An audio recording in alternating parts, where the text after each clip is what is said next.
When working on a team project, do you prefer a designated leader? Well, most of us do, even though that leader will have to earn the respect of the group. Assigning a leader at the beginning of the project establishes a social order that can help a team to focus more quickly on the task at hand. Now, after Jesus submits to John's baptism, a heavenly voice designates him as God's son or God's chosen king. Take a look at this text.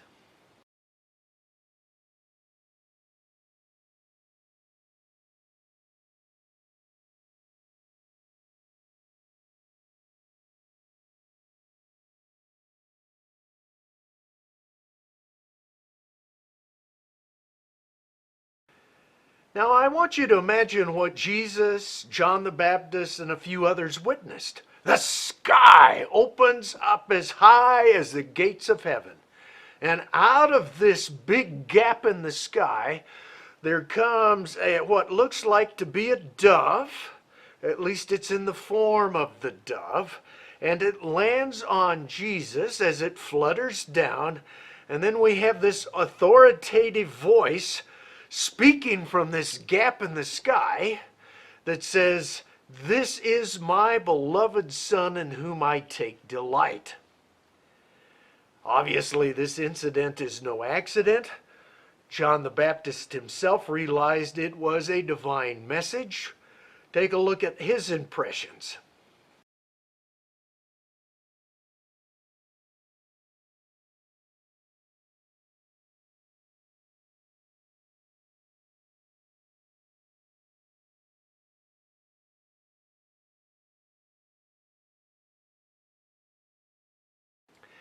Many familiar with this story usually think that it's indicating or stressing Jesus' divinity.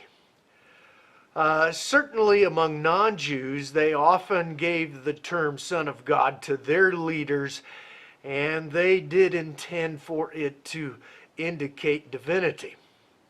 However, if you follow the phrase Son of God through the Old Testament to this point in the New, and even follow it through the intertestamental period, it really doesn't indicate divinity. It starts off with God's chosen delegates or agents, and at times reference to angels, something a little lower than God. But as time goes on, it becomes more and more a term associated with the kings of Israel and ultimately God's chosen king or the Messiah. And you can see an example of this in Psalm 2, where Messiah or Christ, Lord, and Son of God they're all in the same ballpark of indicating God's king, the ruler that God has chosen over his people. And then if you will look at the last part of Matthew 26, particularly verses 63 through 65, and then skim down to Matthew 27, 11 through 12, you'll see that the high priest got Jesus to admit that he was the Son of God. But then the charge they make to Pilate, they phrase it a little differently, but communicates again this kingship part. Are you the king of the Jews? Realizing that Pilate wouldn't understand the term Son of God as much as he would be king.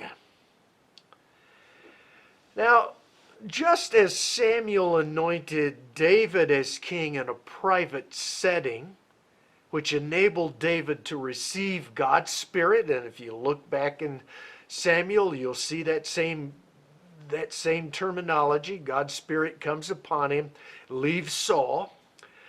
That allows David then to act differently than what the Israelite expectations were of a king because of Saul and because of their own natural desires.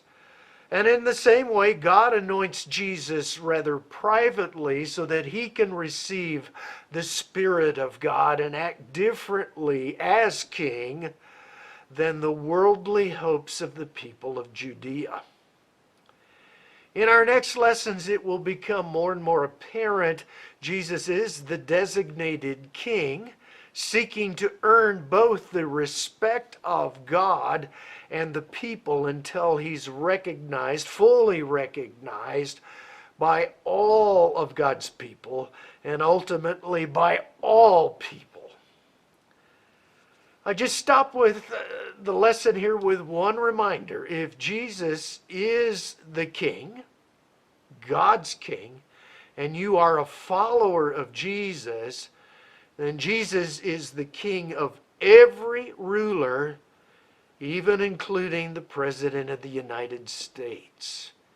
When we talk about Jesus being king, not only are there religious implications, there are certainly some political implications.